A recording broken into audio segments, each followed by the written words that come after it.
Frères et sœurs, bonjour. J'espère que vous allez très bien. Gloire à Dieu. La dernière fois, je vous ai parlé de la ruse des faux serviteurs de Dieu. Ils savent qu'ils sont faux. Ils savent qu'ils n'ont jamais reçu l'appel. Mais ils ont ouvert les églises pour se faire de l'argent et pour coucher avec les femmes de leurs assemblées. Ils n'ont jamais reçu d'appel. Jésus nous a parlé de ces gens-là. Il a dit, ils seront dans les églises, ils feront même des miracles et séduiront beaucoup de gens. On vit ça aujourd'hui. Mais vous les reconnaîtrez par leurs fruits. Les fruits sont là. L'escroquerie, l'adultère, la fornication, les fruits sont là. Tu veux que je prie pour toi? Tu bâtis d'abord l'autel. Les fruits sont là. Je dois te faire un bain d'hysope. Je dois te faire une délivrance par un rapport sexuel. C'est ça les fruits qui trahissent un faux pasteur. Des pratiques que la Bible ne connaît pas. Et Jésus nous a dit, ils seront trahis par leurs fruits. Qu'est-ce qu'ils font? Comme ils savent qu'ils sont faux, alors ils invitent expressement dans leurs églises des vrais hommes de Dieu. Parce qu'il faut qu'on les voit ensemble. Eux savent ce qu'ils gagnent. Toi, tu viens prêcher, toi qui es vrai serviteur de Dieu. Oui, à la fin de la prédication, il y aura une offrande pour toi. Mais quand tu rentres là, chez toi, lui, le faux pasteur, il sait ce qu'il a gagné. Le plus important pour lui était qu'on te voit prêcher dans son église. Parce que ça lance un message. Si j'étais faux pasteur, vous croyez que lui, il viendra prêcher ici?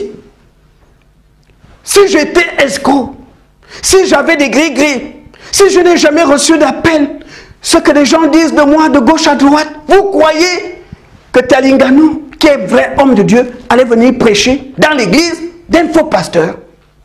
Si vous l'avez vu ici, c'est parce qu'il reconnaît que je suis un vrai serviteur de Dieu. Il reconnaît que les huiles, les bains d'hysope que je fais ici, les huiles que je vends, l'hysope, quand je vous dis de bâtir l'autel, c'est qu'il reconnaît que je suis dans la parole de Dieu.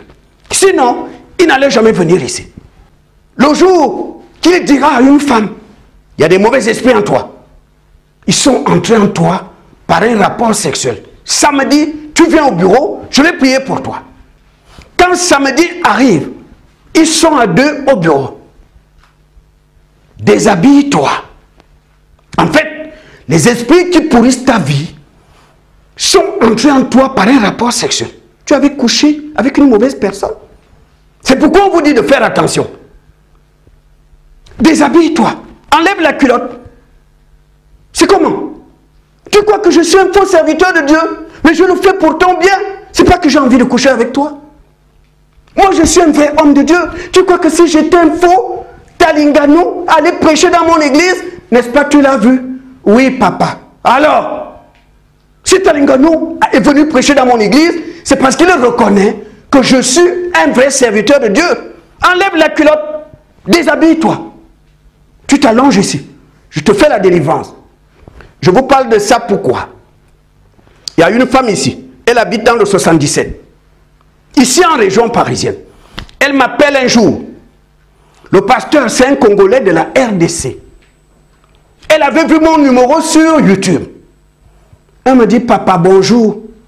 J'ai une question. Parce que ça me dérange, ça tourne au-dedans de moi. Je dis, qu'est-ce qu'il y a? Il y a un pasteur ici, notre pasteur. Il m'a dit que si je n'arrive pas à trouver un mari, si je n'arrive pas, malgré mon diplôme, à trouver du travail, il y a une malédiction familiale qui traîne derrière moi, qui me pourrit la vie. Et que cette malédiction ne peut me quitter que par un rapport sexuel. Je ne voulais pas. Parce que ce homme a l'âge de mon grand-père. Je ne voulais pas, mais il a insisté. Et finalement, j'ai accepté. Papa, à l'heure où je t'appelle, on est au 5e rapport sexuel. 5e. Je t'appelle pour savoir que quand la délivrance est par un rapport sexuel, il faut combien de rapports pour que les esprits quittent mon corps? Parce que tous les jours, ils passent. Et ce qui m'énerve, il me fait ça par derrière. Je lui ai dit, ma soeur, j'étais fâché. Je lui ai dit, tu as fait des études. Est-ce que tu lis ta Bible? C'est pas biblique. Arrête ça. Il y a des faux pasteurs. Un type comme cet homme-là, il a une église ici. Mais s'il invite un vrai serviteur de Dieu prêcher dans son église, les brebis qui se méfiaient de lui, les fidèles qui se méfiaient de lui, finissent par dire, mais si vraiment il était faux, jamais Talingano viendra prêcher dans notre église. Donc si Talingano vient prêcher ici, c'est qu'il reconnaît que notre pasteur est un vrai serviteur de Dieu. Sinon, il n'allait pas passer.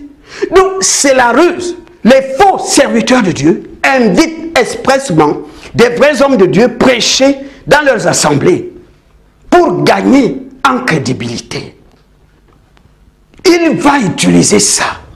Et quand le vrai serviteur de Dieu vient dans son église, c'est des accolades.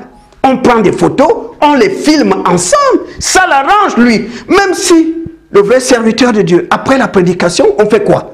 On fait une offrande pour l'homme de Dieu. On lui donne l'enveloppe, mais le faux serviteur de Dieu, lui sait. Il sait ce qu'il a gagné.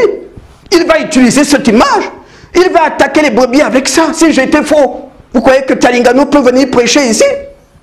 C'est un vrai homme de Dieu, non? Le problème, c'est que les brebis du Seigneur sont dans la confusion. Et c'est les faux pasteurs qui en profitent. Parce que lorsqu'on va prêcher dans leurs églises, on valide leur ministère. Parce qu'eux se servent de ça pour dire à leurs brebis, je vends l'huile, d'accord. Je vends le sel, d'accord. Je fais des bains d'hysope, d'accord. Je fais des bains d'huile, d'accord. Je fais des délivrances par un rapport sexuel, oui. Si j'étais faux, tu crois que Talingano, franchement, Talingano qui est un vrai homme de Dieu, tu crois que si j'étais un faux pasteur, tu allais le voir prêcher dans mon assemblée? S'il est venu prêcher ici, c'est qu'il reconnaît que je suis un véritable serviteur de Dieu. Il y a une femme ici qui a eu ça, mariée, 2 enfants. Le pasteur lui dit, tu viens me trouver dimanche après le culte, je vais te faire l'onction d'huile. Quand elle et le pasteur se retrouvent à 2 au bureau, le pasteur prend une bassine remplie d'eau. Il pose la bassine devant la femme. Ils sont à 2. Et cet homme lui dit, Jésus a lavé les pieds des disciples, non? Oui, papa. Le Saint-Esprit m'a dit de te laver les pieds. Enlève les chaussures. Il commence à laver les pieds de la femme. Après quelques minutes, oh là là! Les hommes sont méchants. Hein? Je vois un démon au niveau de ton nombril. Enlève la robe. Frères et sœurs, cette femme m'a raconté tout ça. Une fois que la femme a enlevé la tenue, il a pris l'onction d'huile, oui, il a commencé à frotter partout sur le corps de la femme. Partout! La femme me dit jusqu'à la tête, du pied à la tête. Soi-disant purification. Quelques minutes après, monsieur introduit ses doigts dans les parties intimes de la femme. Quand la femme a repoussé son bras, il dit à la femme, c'est quoi? Je dois aussi te sanctifier là-bas. Je dois aussi sanctifier là-bas. Frères et sœurs, quand des vrais hommes de Dieu vont prêcher dans ces églises, ils permettent à ces personnes de se rendre crédibles aux yeux des hommes. Même les brebis qui se méfiaient d'eux, des fidèles finissent par dire, mais pourquoi se méfier de lui? Si vraiment il était faux, pourquoi tel homme de Dieu est venu prêcher ici? Un vrai serviteur de Dieu comme Talingano, puisqu'il est venu prêcher ici, c'est qu'il reconnaît que notre pasteur, notre prophète est un vrai serviteur de Dieu. Sinon, jamais il allait venir ici. C'est comme ça, frères et sœurs, que les faux pasteurs jouent avec les vrais hommes de Dieu. On les invite expressément dans leurs assemblées. Ils aiment qu'on les voit ensemble. Ils aiment prendre des photos avec des vrais hommes de Dieu. Ils aiment lorsqu'ils sont tous mélangés. Ça les arrange. Ils envoient à travers ça un message. Si on était faux, on ne sera pas avec ces gens-là. Si nous sommes avec des vrais hommes de Dieu, c'est que les vrais hommes de Dieu reconnaissent que nous aussi, on a reçu l'appel. C'est que nous sommes des vrais serviteurs de Dieu. La Bible dit, si toi qui as de la connaissance, celui qui est faible te voit dans un temple d'idoles, il ira manger de la viande sacrifiée aux idoles. C'est exactement ça.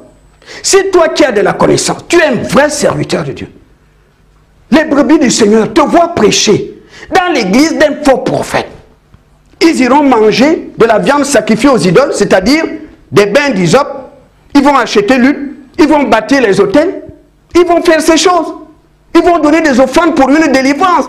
Parce qu'on t'a vu prêcher dans cette assemblée. Donc pour eux, si tu prêches là, c'est que tu reconnais que leur pasteur est un vrai pasteur. Voilà comment les vrais hommes de Dieu se font avoir. Ce qui est important pour le faux pasteur, c'est qu'on te voit dans son assemblée. Parce que toi, tu es crédible aux yeux des gens. Et quand les gens te voient dans son assemblée, c'est lui qui gagne. Parce qu'il va se servir de ça pour dire aux gens, si j'étais faux, cet homme-là n'allait jamais venir prêcher dans mon assemblée. Frères et sœurs, que Dieu vous bénisse.